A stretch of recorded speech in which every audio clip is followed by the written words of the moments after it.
নমস্কার, সমস্যা সমাধান অনুষ্ঠানে আপনাদের প্রত্যেককে স্বাগত জানাই। দেখুন, জীবনে যেমন পরিস্থিতি আসুক না কেন, কখনো জীবনের উপর থেকে আস্থা হারাবেন না। জানবেন যে জ্যোতিষগুরু, জ্যোতিষ অধ্যাপক জয়দেব শাস্ত্রী যতক্ষণ আপনার সাথে রয়েছেন ততক্ষণ কিন্তু আপনি লড়ে যেতে পারবেন, এবং তার দেওয়া যে কথা বা তার দেওয়া যে কনসালটেশন সেইগুলোকে বা অ্যাডভাইসগুলো সেগুলো মনে রেখে সেগুলোকে সাথে নিয়ে যদি আপনি সেগুলো মেনে এগোতে পারেন, তাহলে জীবন থেকে অনেক সমস্যায় আপনার দূরীভূত হবে এবং আপনি ভালো থাকতে পারবেন। আফটার অল, দিনের শেষে আমাদের প্রত্যেকের একটাই লক্ষ্য, ভালো থাকা।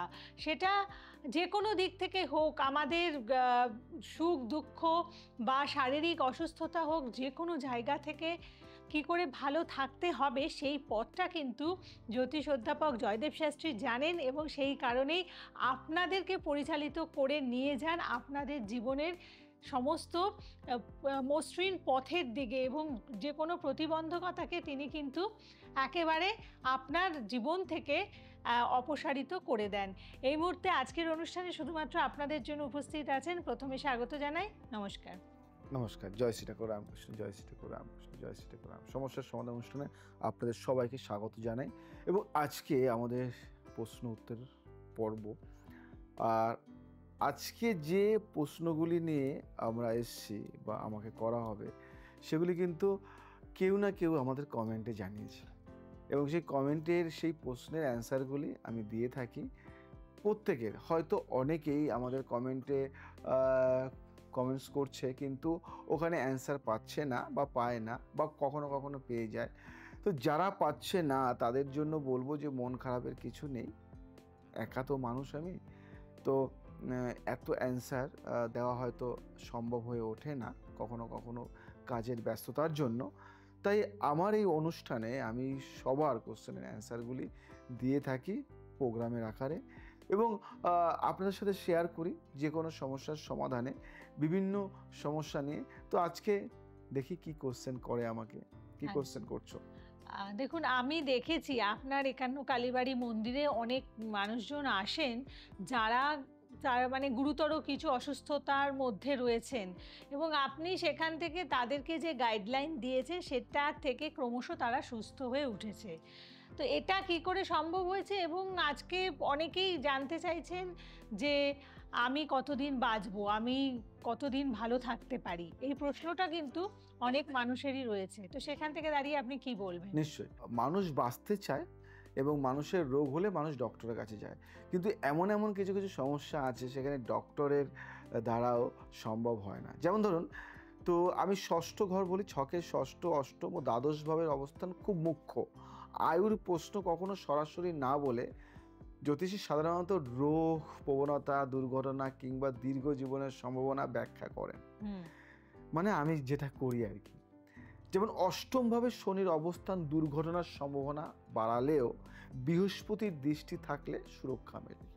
তাই যদি কোনো কোনো গ্রহ যদি তার খারাপ কিছু দেখায়, কিন্তু কেউ কেউ আছে সে কিন্তু ভালো দেবে।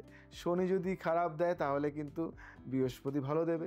তো এইভাবেই তো আমাদের জীবনে অনেকের আছে, অনেক সময় দেখা যায় যে অনেক বড় কিছু রোগ রয়েছে, কিন্তু সেই রোগটা ধরা পড়ছে না, এবং সেই রোগ যখন ধরা পড়ে না তখন এবং ডক্টরের কাছে যাওয়া হচ্ছে, এই ডক্টর ও ডক্টর, বিভিন্ন ডক্টরের কাছে দেখিয়ে দেখা যাচ্ছে যে রোগটা ধরা পড়েনি, সেই ক্ষেত্রে সে কিন্তু আর সঠিক চিকিৎসা পাচ্ছে না, জাস্ট আন্দাজ করে কিছু কিছু চিকিৎসা দেওয়া হচ্ছে, এবং সে দীর্ঘদিন কিন্তু সে নষ্ট হয়ে যাচ্ছে আস্তে আস্তে, তার শরীর মন সব কিছু।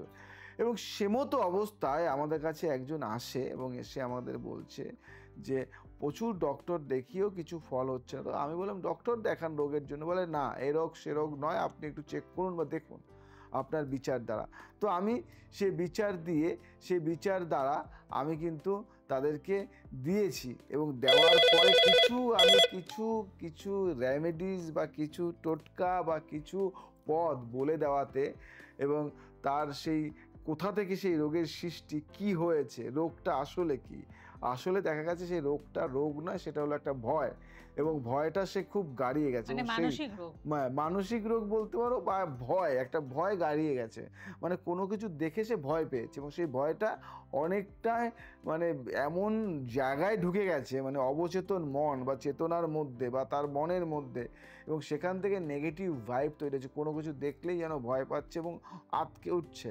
তার জন্য কি হয়, আস্তে আস্তে আস্তে আস্তে সে রোগে শারীরিক দিক থেকে মানসিক দিক থেকে অনেকটা ডিপ্রেশনের মধ্যে চলে গেছে। সেখান থেকে তাকে বের করে আনা এবং চাঙ্গা করা মানে মেডিসিন ছাড়া সম্ভব? নিশ্চয়ই এখানে সম্ভব। জয়দেব শাস্ত্রী মেডিসিন ছাড়াও এমন এমন কিছু ক্রিয়া করে বা করতে পারে যার জন্য অনেক সমস্যার সমাধান এমনিতেই হয়ে যায়। জ্যোতিষের সাথে সাথে অনেক কিছু আমি চেষ্টা করি, যেই চেষ্টাটা একটু আলাদা, সেগুলো শেয়ার করব আস্তে আস্তে। তার আগে কে আছে আমাদের কে সাথে আছেন সাথে গল্প বলুন? করি, কথা নমস্কার। বলে নিই। হ্যাঁ নমস্কার, আমি শম্পা জানা বলছিলাম দমদম থেকে। দমদম থেকে শম্পা জানা বলছেন। আচ্ছা বলুন, আপনি এই অনুষ্ঠান নিয়মিত দেখছেন? হ্যাঁ হ্যাঁ দেখি, দাদার অনুষ্ঠান খুব ভালো লাগে, দাদার টিপস গুলো খুবই ভালো লাগে, আর আচ্ছা, সেগুলো ফলো করার চেষ্টা করি। থ্যাংক ইউ, ধন্যবাদ, অসংখ্য ধন্যবাদ। আজকে কার জন্য? হ্যাঁ আমার জন্যই। তোমার বয়সটা বলো, 26 বছর। 1 থেকে 100-র মধ্যে একটা সংখ্যা বলো। 2। আচ্ছা, সত্যি কথা বলবে তো? তুমি আজকে জানতে চাইছো যে কথাগুলি, আমি দেখি তো সেই কথাগুলি বলতে পারি কি না।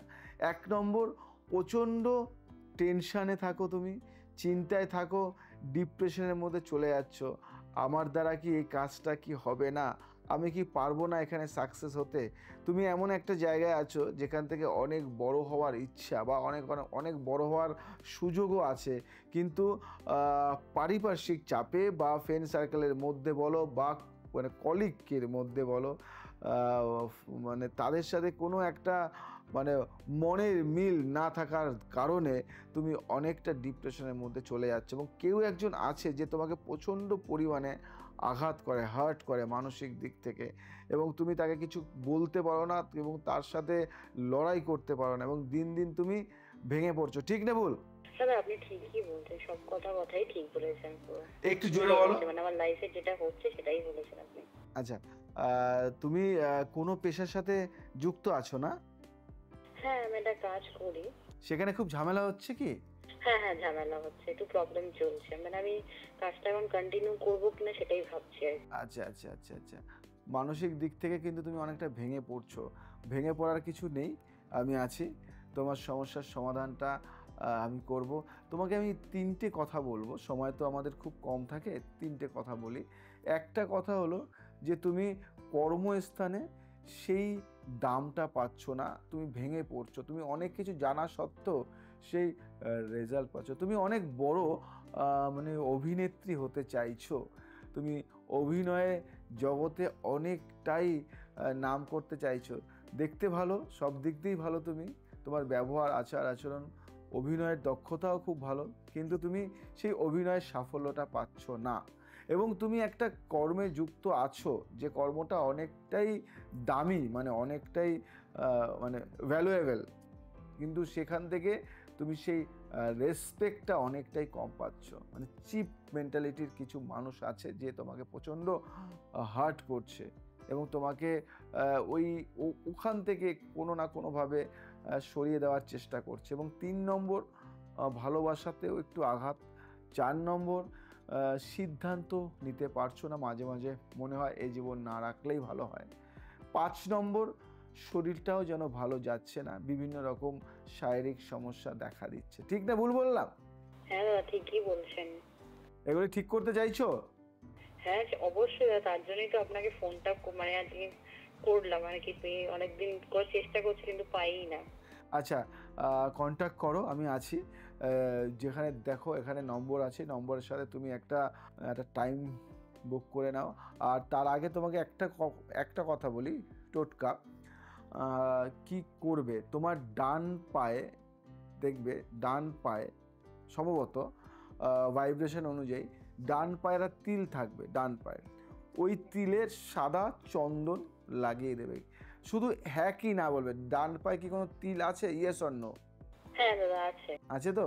ওখানে হ্যাঁ হ্যাঁ চন্দন লাগিয়ে দেবে, এবং ওর তিলটা যেন সবার চোখে না আসে, কেউ যেন দেখতে না পায়, সবসময় আগলে রাখার চেষ্টা করবে। ঠিক আছে, আচ্ছা, ঠিক আপনি আছে, ভালো ভালো থাকবেন। থাকবেন। এবং শুধু এই যে আপনি তিলের ব্যাপারে বললেন সেটাই নয়, ওর যে কর্মক্ষেত্রে সমস্যা এই জায়গাটাও আপনি কিভাবে বুঝলেন? এই যে পুঙ্খানুপুঙ্খভাবে প্রত্যেকটা স্টেপকে আপনি একটা ফোনের মাধ্যমে, মানে শুধু ফোন কলটাকে জাজ করে আপনি কিভাবে বলছেন? মানুষের জীবনে প্রত্যেকটা মুহূর্তে, প্রত্যেকটা সময় মানুষের সমস্যা থাকে, কিন্তু সেই সমস্যা থেকে কি করে বের করে আনতে হয় সেটা কিন্তু কেউ না বুঝুক, জয়দেব শাস্ত্রী কিন্তু বোঝে এবং জয়দেব শাস্ত্রী কিন্তু জানে। তাই সমস্যার সমাধানটা আমি করি এবং বিচারটা, সবথেকে বড় কথা হলো বিচারটা। এই মেয়েটি একটা ফোন কল করেছে যে এই আমি সেখান থেকে ও কোথায় আছে, কি ব্যবসা করছে না কাজ করছে না কি অভিনয় করছে, সেগুলি কিন্তু বলে দেওয়া, নটা জোকস, এটা শিখতে হয় এবং এই সাবজেক্টটা আমি শেখাই, এই পার্টটাও শেখাই। তো যারা তোমরা চাইছো যে এই জিনিসটা জানবো, ম্যাজিকটা জানবো, তাহলে কিন্তু তোমাদের একদম। শিখতে মানে হবে এবং যারা কন্ট্যাক্ট আপনার, করতে হবে। মানে আমি বলবো আপনার অনুষ্ঠান দেখে যারা অভিভূত হয়ে যাচ্ছে, যারা চাইছেন যে এভাবে শিখে আপনাদের একটা সুন্দর ভবিষ্যৎ গড়বেন, অবশ্যই যোগাযোগ করুন। সেক্ষেত্রেও কিন্তু আপনাদেরকে গাইড করে দেওয়া হয়, কারণ জ্যোতিষ অধ্যাপক জয়দেব শাস্ত্রী এখন আপনাদের জন্য স্পেশাল ক্লাসের আয়োজন করেছেন, যেখানে আপনাদেরকে যত্ন সহকারে জ্যোতিষের ব্যাপারে শিক্ষা দেওয়া হচ্ছে। তো এভাবেই কিন্তু আজকে আপনাদের পাশে রয়েছেন, শুধুমাত্র যে তিনি আমাদের সনাতন শাস্ত্রকে ভালোবেসে সেই শাস্ত্রের সমৃদ্ধি করছেন সেটাই নয়, আমাদের এই শাস্ত্রকে আজকে তরুণ সমাজের মধ্যে তিনি ছড়িয়ে দিচ্ছেন জ্যোতিষ শিক্ষাদানের মাধ্যমে। তো এই যে জ্যোতিষ শিক্ষার ব্যাপারে আপনি এত কিছু করছেন, সাথে বলবো আমাদের আজকে কিন্তু কর্মজীবন এবং পেশা নিয়ে অধিকাংশ ছেলে মেয়েদেরই সমস্যা। কারণ পড়াশোনা করছে অনেকে, কিন্তু কাজ পাচ্ছে না এবং কাজে সফল হচ্ছে না। এই যে কাজের ক্ষেত্রে তাদের সফলতা এত কমে গেছে, এটা কি কারণে? তাহলে তো বলতে হয় যে আমি কোনো কাজে সফল হব, মানে আমি কোনো কাজে সফল হব না, এটা বলতে হয়। সত্যি কথা বলতে দশমভাবে পেশার স্থান, সূর্য শনি থাকলে সরকারি চাকরি, মঙ্গল থাকলে সেনা বা পুলিশ হয়, আর শুক্র থাকলে শিল্প সংস্কৃতি।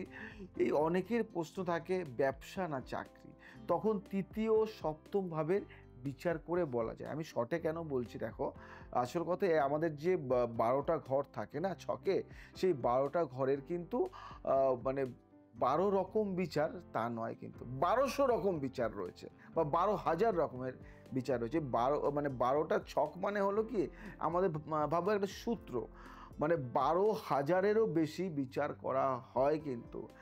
তো সেই জায়গা থেকে জয়দেব শাস্ত্রী একটা কথাই বলে যে তোমার দ্বারা কি হবে, তুমি কি পুলিশ হবে, না তুমি কি চোর হবে, না তুমি কি ডাকাত হবে, না তুমি কি ডক্টর হবে, না তুমি কি লয়ার হবে, সেই জায়গাগুলি কিন্তু বিচার করতে হয় এবং সেই বিচার করে একজন অভিজ্ঞ জ্যোতিষ বলে দিতে পারে তোমার কেরিয়ারটা কোন দিকে গড়াতে পারে, তোমার সাফল্যটা কোন দিকে যেতে পারে, তোমার সাকসেস, তোমার সাফল্য, তোমার কেরিয়ার কি হতে পারে, সেগুলি কিন্তু একজন জ্যোতিষ বলতে পারে। এবং সেই যদি জ্যোতিষটা যদি শিক্ষিত, নিজে যদি শিক্ষিত হয় বা নিজে যদি এই ব্যাপারটা জানে, তো আমি বলবো দেখো ভাগ্যে না, এই যে ভাগ্য, এই ভাগ্য কিন্তু সবসময়ের জন্য কিন্তু মানে একদম খোলা নয়, কিন্তু এই ভাগ্য কিন্তু কেউ নিয়ে জন্মেছে তা নয়, কিন্তু ভাগ্য নিয়ে জন্মালেও নিজেকে কিন্তু এই ভাগ্যটাকে শান দিতে হয়।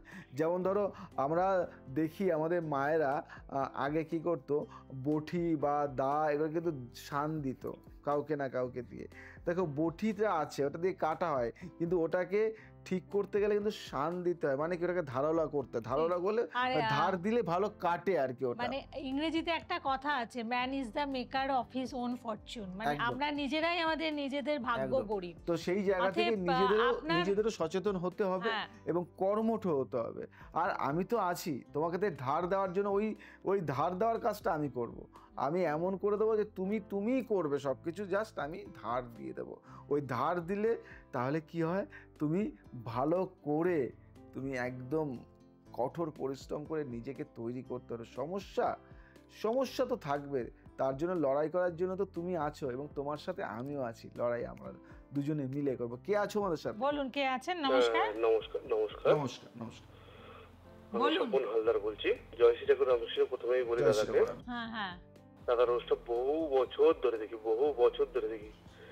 লাইন আমার পাওয়া মনে হচ্ছে মানে হয় না যে ভাগ্য খুলে গেল। আপনার সাথে কানেকশন করা বা একটা ইয়ে হয়, কোনো আচ্ছা। দিনও হয়নি। আজকে আমি বহু চেষ্টার পর দাদার সাথে আমি কথা বলবো, হয়তো লাইনটা পেয়েছি। আচ্ছা আচ্ছা, বুঝতেই পাচ্ছি আপনার প্রচন্ড আনন্দ হয়েছে, আপনি এই আনন্দ ধরে রাখতে পারছেন না, তাই না? দীর্ঘদিন ধরে দেখে মানে জয়শ্রী ঠাকুর মানে বহু রামকৃষ্ণ যখন বছর বললো তো, পর 3-4 বছর ধরে আমি আপনার লাইনটা মানে ইয়ে করছি। ওই নাম্বারে তো ফোন করি, আপনার যে নাম্বার থাকে আপনার অ্যাসিস্ট্যান্ট না ধরে, হয়তো কথা আপনার সাথে হয়তো হয়নি, কিন্তু আপনার লাইভ দেখলে আমি ফোন করি, কিন্তু লাইন পাই না। যাই হোক, হ্যাঁ বলো কার সম্বন্ধে জানতে চাইছো? এটা আমার নিজের সম্বন্ধেই জানতে। বয়সটা বলো। 44 স্যার। 1 থেকে 100 মধ্যে একটা সংখ্যা বলো। 77। 44, তার মানে 48, এখানে 77 বললো তো? 77 14 4 5 বুধ শনি। ও মাই গড, রেগে যাচ্ছ কি তুমি? প্রচন্ড পরিমাণে রাগ হয়ে যায় না? প্রচন্ড পরিমাণে টেম্পটেড হয়ে মানে যাচ্ছে। থেকে এই জিনিসটা স্যার হয়। প্রচুর টাকা ছিল, অর্থ ছিল, সম্পত্তি ছিল, কিন্তু এখন দিন দিন যেন সব নষ্ট হয়ে যাচ্ছে। মানে তোমার কি অনেক জমি জায়গা আছে কি? মানে জমি জায়গা আছে? মানে আমাদের মানে অ্যাকচুয়ালি বলতে গেলে আপনাকে আমি মানে নাম তো বলেছি, বাট জমিদারি আমাদের সবকিছু ইয়ে ছিল, প্রায় 150 থেকে 200 বিঘা জমি। আচ্ছা, 200 বিঘা, মাই গড, ও মাই গড। মানে এখন স্যার এসে ঠেকেছে সামথিং 50 বা 55। মানে সব মানুষ দখল করে নিচ্ছে বা নিয়ে বা নিচ্ছে। এগোচ্ছে, মানে ঠেকিয়েও রাখতে পারছে না, ঠেকিয়ে সেটা আমি রাখতে বুঝতে পারছি পারছে না। বাট মানে এটা হয়েছে মানে আপনার 3-4 বছর, মানে 3-4 বছর ধরেই প্রবলেমটা শুরু হয়েছে। তাহলে এতদিন যোগাযোগ করনি কেন বাবা? এতদিন কেন মানে আমি আসেনি? ওই যে বাইরে আমার স্যার চলে যেতে হয়, আমি এসে যে আপনার সাথে করবো মানে সেই জিনিসটা আমি মানে করে উঠতে পারিনি। তোমাকে একটা কথা বলি, একটু ফোন করে একটু কথা বলে তারপরে যে তুই সেই সেই জায়গাটায় তোমাকে একটা কথা বলি, ডাব্লিউবি এর মধ্যে বলবো না, মানে ডাব্লিউবি এর বাইরেও আর তোমার জমি জায়গা নিয়ে না আমি তোমাকে বলি আর তোমাদেরকে বলি, যারা দর্শক বন্ধু দেখছো, যে জমি সংক্রান্ত যদি কোনো সমস্যা থাকে, যদি মনে হয় যে গুপ্ত জমি সংক্রান্ত রয়েছে, আমার জমি নিয়ে একটু অসুবিধা হচ্ছে, বিক্রি করতে পারছি না, বা জমিটা মানে আমার আছে কিন্তু কেউ একজন ঝামেলা করছে, আমার জমির কাগজপত্র আমার কাছে সব কিছু আছে, কোনো সমস্যা, বা জমি রয়েছে কিন্তু বাস্তুগত কোনো সমস্যার জন্য অনেক প্রবলেম আছে, বিক্রি করতে পারছো না, বেচতে পারছো না, জমি তোমরা আগলে রাখতে পারছো না, জমি এত জমি আছে তোমাদের, কি করবে বুঝে উঠতে পারছো না, জয়দেব শাস্ত্রী আছে। কেন জমি বাস্তুর কাজটা এটুকু তোমাদের বলি, জ্যোতিষ যতটা বুঝি তার থেকে 1% হলো বাস্তুর জায়গাটা ভালো বুঝি। তবে বাস্তুর দিক থেকে সমস্যা নেই। জমি সংক্রান্ত কোনো সমস্যা থাকলে নির্দ্বিধায় মিট করতে পারো, জমি থেকে একটু মাটি নিয়ে আসতে পারো। জমির বিচারটা অনেকটাই দরকার, বাস্তুর বিচারটা জাস্ট একটু মাটি নিয়ে আসবে, যা বলার আমি বলে দেবো কী করতে হবে না করতে হবে।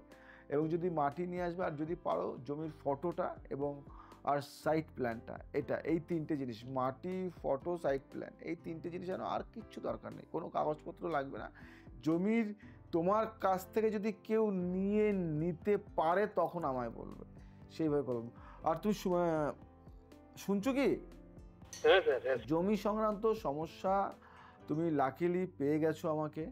জমি সংক্রান্ত সমস্যা আমি মানে কি যে বলবো, ওরা নিজেকে খুব দেখুন স্যার, আমি আর সমস্যা হবে না, আর সমস্যা হবে না। যে এইভাবে কথা বলতে পারবো সেটাই আমি মানে নিজেকেও কল্পনা করতে পারছি না। আচ্ছা, তুমি চিন্তা না করে কন্ট্যাক্ট করো, কেন তোমার যে সমস্যাটা এখানে টোটকাতে কাজ হবে না, বা কোনো শর্টকাট নেই, কিছু জিনিসে স্যার মানে মানে মানে বিষয়টা একটু হিউজ টাইপের হয়ে যাচ্ছে, মানে দিন দিন দেখছি না, মানে আপনি মানে মানে বুঝতে পারছেন তো?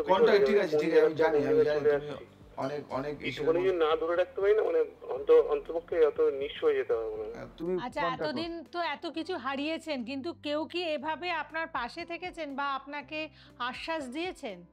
না না না না না না, কোনো সময় দেয়নি কেউ।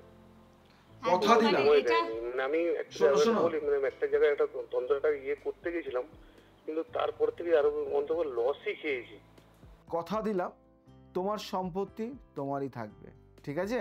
আচ্ছা স্যার, কথা মানে দিন। আর কি বলবো, মানে এই যে আর তো কোনো মানে বলার একদম কোনো না, এটা মানে সত্যি বিষয় নেই আমার। আনন্দ হওয়া, মানে আনন্দ দুদিনের পাওয়ারই সময় এটা। দুদিনের মধ্যে কন্ট্যাক্ট করো, দুদিনের মধ্যে, আচ্ছা, আমি রিসেন্টলি দাদা আপনার সাথে কথা বলছি। দুদিনের মধ্যে কন্ট্যাক্ট করো, একদম আমি আছি। ঠিক আছে দাদা, আপনি মানে সত্যি আমিও কি বলবো, যে আমি কথা বলার ভাষা হারিয়ে ফেলছি, যে এভাবে কত জমি তার হাতছাড়া হয়ে গেছে, কিন্তু এতদিন মানুষ মানে সময় না হলে আপনার সাথে যোগাযোগও করা সম্ভব না। মানুষ এক কাঠা জমি কিনতে পারে না, হুম, কত কষ্ট করে 2 কাঠা জমি কিনতে পারে না, তার জন্য মানুষ মানে ফ্ল্যাট কিনছে 50 লাখ 60 লাখ 90 লাখ 1 কোটি টাকা দিয়ে, কিন্তু সেখানে তার মানে বিঘা বিঘা জমি নষ্ট হয়ে যাচ্ছে। তো আমি থাকতে জমি নষ্ট হবে, মানে এটা কি হওয়া যায়? না বা সত্যি হতে আপনি দেওয়া যে যায়? বললেন না জমি বন্ধনের হ্যাঁ, জায়গাটা, জমি বন্ধন যদি কেউ এটা কি যারা নতুন জমি কিনছে তারাও আপনার সাথে যোগাযোগ করবে? একদম জমি বন্ধন না করলে সে জমি আজ নয় কাল সে হাতছাড়া হবেই, সে থাকতে পারবে না। যদি সে নিজে বেচে দেবে, এমনও আছে যে সে অন্য লোক মানে দখল করবে তা নয়, সে নিজে বিক্রি করে দেবে জমি, ঠিক, ঠিক। সে নিজে জমি ত্যাগ করে দেবে, একদম। সে কোনো না কোনো এবং কারণে তার কখনো কখনো জানেন তো, প্রতিবেশীরা মনে হলো খুব ভালো, কিন্তু পরবর্তী সময় গিয়ে দেখা গেল তারা শত্রুতে আমার পরিণত একজন হচ্ছে। জানাশোনা ব্যক্তি, সেই ব্যক্তিটা 2 থেকে 4 বিঘা জমি কিনেছে একজনের কাছ থেকে, সে জাস্ট দেখাশোনা করতে পারে না, যায় মাঝে মাঝে যায়, অনেক দূরে থাকে, সেই বাড়িতে এত ফলন হয়, এত গাছ বাগান বাড়ির মতো, সেখান থেকে তো কিছু পায় না, এবং আস্তে আস্তে তার পাশের লোকগুলি সেই জায়গাটাকে দখল করে নিয়ে সেই 2 বিঘা 2.5 বিঘা 3 বিঘা জমিটা এখন 1 বিঘাতে এসছে। সেটাই তো 1 হয়। বিঘা এখন আমাকে বলে যে দাদা তুমি 1 বিঘা জমি আমাকে দিয়ে দাও দাদা, মানে আমাকে মানে হাউ হাউ করে কাজ, যে 1 বিঘাটাও আমি পাবো না, কিছু একটা করো। আমি বললাম তোমার সেই যে কয় বিঘা জমি 2.5 বিঘা জমি তুমি 2.5 বিঘা আমার দায়িত্ব। তো আজকে সে 2.5 বিঘা জমির মালিক, সে কিন্তু 2.5 বিঘা জমির মালিক ছিল, কিন্তু সে 1 বিঘা জমিতে চলে এসছে এবং বলছে যে আমি ওই 1 বিঘা হলেই সন্তুষ্ট। আমি বললাম তুমি 2.5 বিঘাই পাবে। তো 2.5 বিঘা জমিটা বন্ধন করার পরে 2.5 বিঘা জমি সে পেয়েছে এবং সে সন্তুষ্ট, এবং সে বলে যে তোমার নামে আমি 2 বিঘা জমির মধ্যে 1 বিঘা জমি যদি লিখে আচ্ছা। দিই, আমার কাছে যদি 1.5 বিঘা থাকে বা 1 বিঘা থাকে তাও আমার কাছে অনেক। আমি বলছি না, আমাকে লিখতে হবে না, আমার নামে তোমার নামে থাকুক, কিন্তু একটাই কথা, যে এই বিপদে যারা পড়বে তাদের কন্ট্যাক্ট তুমি আমাকে দিও, এবং তারা যেন আমার সাথে অবশ্যই। কন্ট্যাক্ট করে। একদম, মানে এরকম আস্থা পাওয়ার পরে, এরকম ভরসা পাওয়ার পরে আর কিছু অন্য কথা আপনারা ভাববেনই না। কে আছে আমাদের আরেকজন সাথে? ফোনে কে আছে? আছেন, বলুন কে আছেন। নমস্কার। জয় শ্রী ঠাকুর রামকৃষ্ণ। জয় শ্রী জয় ঠাকুর শ্রী ঠাকুর রামকৃষ্ণ। রামকৃষ্ণ। জয় শ্রী ঠাকুর রামকৃষ্ণ। বলো। হ্যাঁ দাদা বলছি, আমি একটু আমার বাস্তুর ব্যাপারে জানতে চাইছি, মানে আমার বাড়ির ব্যাপারে। হুম, তো মানে বাড়িটাতে আমি এই 2 বছর হলো শিফট হলাম। হুম, হ্যাঁ, আগে অন্য জায়গায় ছিলাম, তো সেখানে তো খুব ভালো ছিলাম, কিন্তু এখানে আসার পর আমি মানে থাকতে পারছি না বাড়িতে। মোট কথা মানে বাড়িতে থাকলেই আমার মানে বিভিন্ন ধরনের অসুবিধা হচ্ছে। তো আমি একটু জানতে চাইছি। আমি 4টে কথা বলি, 4টে কথা মিলিয়ে নাও। হ্যাঁ হ্যাঁ দাদা। বেশি কথা বলবো না, সময়ের সাথে সাথে আমাদের চলতে হয়, কাছে আসলে অনেক কথা হবে। তো এখন 4টে কথা বলি। 1 নম্বর কথা হলো, আগে যেখানে বাড়ি ছিল সেখানে আয় উন্নতি ভালো ছিল, রোজগার ভালো ছিল, শান্তিতে ছিলে এবং সবাইকে নিয়ে হ্যাপি ছিলে। মনে হলো যে আমি বাড়ি কিনে আরও একটু হ্যাপি থাকবো, হ্যাপির আশায় আজকে বাড়ি কিনেছো, ভালো জায়গায় বাড়ি কিনেছো, ভালো টাকা দিয়ে বাড়ি কিনেছো, কিন্তু আজকে অর্থনৈতিক জায়গা থেকে ডামাডোল চলছে এবং ধার দেনার মধ্যে জড়িয়ে পড়েছো, এবং কাছের মানুষগুলি হারিয়ে যাচ্ছে, মান সম্মান হানি হচ্ছে, বদনাম, আর বাড়িতে প্রচণ্ড পরিমাণে অ্যাক্সিডেন্ট হচ্ছে, ভয় পাচ্ছ, আর শরীরের রোগ কিন্তু ছাড়ছে না। Yes or no? এইগুলোই হচ্ছে তো আমার সাথে। একদম একদম। এবং তোমাকে বলি, তোমার সমস্যাটা কি জানো তো? বাস্তুটার সমস্যা হলো কোণ নিয়ে। একটা কোণ হলো ঈশান কোণ, একটা হলো অগ্নিকোণ, বায়ুকোণ। কিন্তু আমি যে এই যে 3টে কোণ কিন্তু খুব ভাইটাল, এবং এইখানে যেটা হলো ঈশান কোণ, এই যে উত্তর পূর্ব কোণটা, আর যেটা বলবো পূর্ব দক্ষিণ কোণটা, এই যে অগ্নিকোণ, এই অগ্নিকোণটা হলো তোমার সমস্যা। অগ্নিকোণে যে সমস্যাটা হচ্ছে সেটা হলো অগ্নিকোণে থাকবে রান্নাঘর, সেখানে রান্নাঘর হয়তো অন্য কিছু আছে যার জন্য তোমাদের শরীরটা মানে খাবার হজম হচ্ছে না, খাদ্যর জায়গা থেকে সমস্যা, আর তোমাদের শরীরটা খুব একটা ভালো না। আচ্ছা তুমি একটা কথা বলো যে ঈশান কোণে থাকে ঠাকুর ঘর, সেখানটা নিয়ে আমার ভাইব্রেশনটা খারাপ পাচ্ছি না, কিন্তু আমি ওই অগ্নিকোণটা যেখানে রান্নাঘর থাকবে সেই অগ্নিকোণে কি অন্য কিছু আছে, বাথরুম বা সিঁড়িঘর বা অন্য কিছু কিছু আছে? হ্যাঁ দাদা, হ্যাঁ মানে সিঁড়িঘর আছে আর সাইডে একটু বসার জায়গা আছে। আচ্ছা সিঁড়িঘর মানে ওখান থেকেই তোমরা ওটা ওই বসার জায়গা, ওই যে জায়গাটায় তোমরা বসার দেখবে ওইখানটা, আমি তোমাকে একটা ম্যাজিক বলে দিই, ওই যে বসার জায়গাটা, ওই বসার জায়গাটার ওখানেই বসলেই যেন ওখানে ঝগড়া অশান্তি লাগে, মানে ওখানে বসলেই যেন মাথাটা গরম হয়ে যায়, টেম্পটেড হয়ে যায়, মানে ভালো লাগে না, মানে কোনো সিদ্ধান্ত ঠিকঠাক নিতে পারো না। ওই বসার জায়গাটা ওই সিঁড়িঘরের পাশে যেটা অগ্নিকোণে যে বসার জায়গাটা করেছো, ওই বসার জায়গা থেকে কিন্তু নেগেটিভ রে আসছে। আর একটা কথা বলবো, তোমাদের কোনো একটা জায়গায় দেখবে প্রচণ্ড পরিমাণে নোংরা জড়ো হয়, তোমাদের বাড়ির মধ্যে একটা জায়গা প্রচণ্ড নোংরা হয়, মানে অপরিষ্কার জায়গা, মানে যাদের যা নোংরা আছে তোমাদের হোক পাশাপাশির হোক, ওই জায়গাটায় নোংরার ভাইব্রেশন দেখতে পাচ্ছি, মানে পচা জিনিস নোংরা জিনিস তোমাদের বাড়ির মধ্যে কোন জায়গাটা, কি এরকম কোনো জায়গা আছে না আমি আমার মন গড়া বলছি কিছু? না না দাদা, এরকম জায়গা আছে আছে। কোন জায়গা? আমাদের বাড়ির মানে বাড়ির একদম মানে সাইডেই মানে কোন বরাবর মানে একটা ড্রেন টাইপের আছে, তো ওখানেই সবাই মানে নোংরা ফেলে কিংবা আবর্জনা ফেলে, আমাদেরও কিছু আবর্জনা যায় ওখানে। মানে কিন্তু আপনার ভাইব্রেশন এত সাংঘাতিক, মানে আপনি এখানে বসে ওর বাড়ির ডায়াগ্রাম বলে দিচ্ছেন। আমি কি বললাম যে জমি সংক্রান্ত সমস্যা, জয়দেব শাস্ত্রীর বাস্তু সংক্রান্ত সমস্যা সেই লেভেল।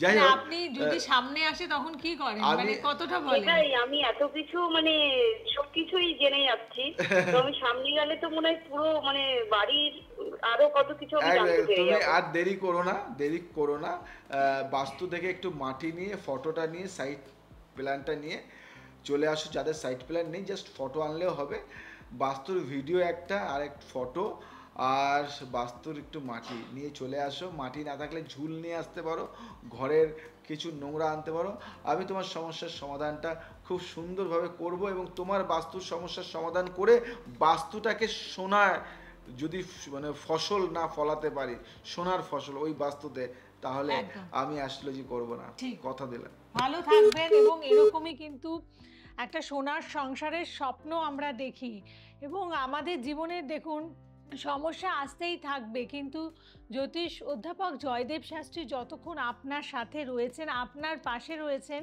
আপনি কিন্তু সেই সমস্যাকে এক নিমেষে আপনার জীবন থেকে দূর করে দিতে পারেন।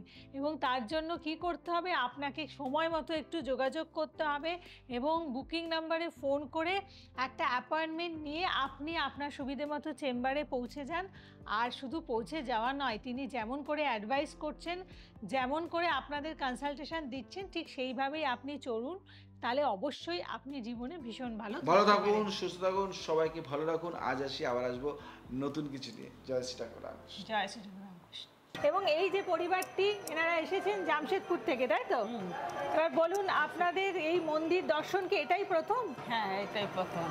আর এর আগে 4 বার আমি দুর্গাপুরে গেছিলাম। দুর্গাপুরে গেছিলেন? আচ্ছা, সেখানে ছেলের জন্য মেয়ের জন্য আচ্ছা আমি করেছিলাম, দেখিয়েছিলাম, জিনিসও নিয়েছিলাম, মানে কাজ হয়েছে বেশ।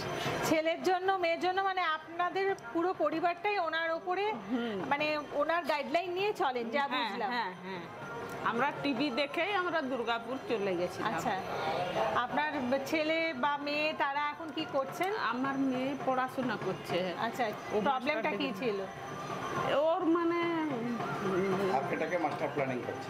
আপনার মেয়ের ক্ষেত্রে কিভাবে উনি কাজ করলেন? ও তো মাস্টার প্ল্যানিং করছে দুর্গাপুরে। আচ্ছা, মানে দুর্গাপুর থেকে না, দুর্গাপুরে দেখিয়েছিলাম, বিজয়বাড়াতে মাস্টার প্ল্যানিং করছে। বেশ। আর বাকি ছেলে কেমন আছে? এখন কাজ করছে, যেমন আমাদের ওয়ার্কশপ আছে, ওয়ার্কশপে কাজ হচ্ছে। আর আপনাদের এই মন্দির দর্শন ভালোই লাগলো। আর ওনাকে মানুষ হিসেবে কিরকম মনে হয়? না না, আমাদের পরিবারের মতনই লাগে, সেই তবেই তো ওই টানেই তো আসছি, নাহলে এত দূর থেকে আমরা আসতাম কি করে। ঠিক আছে। ঠিক আছে।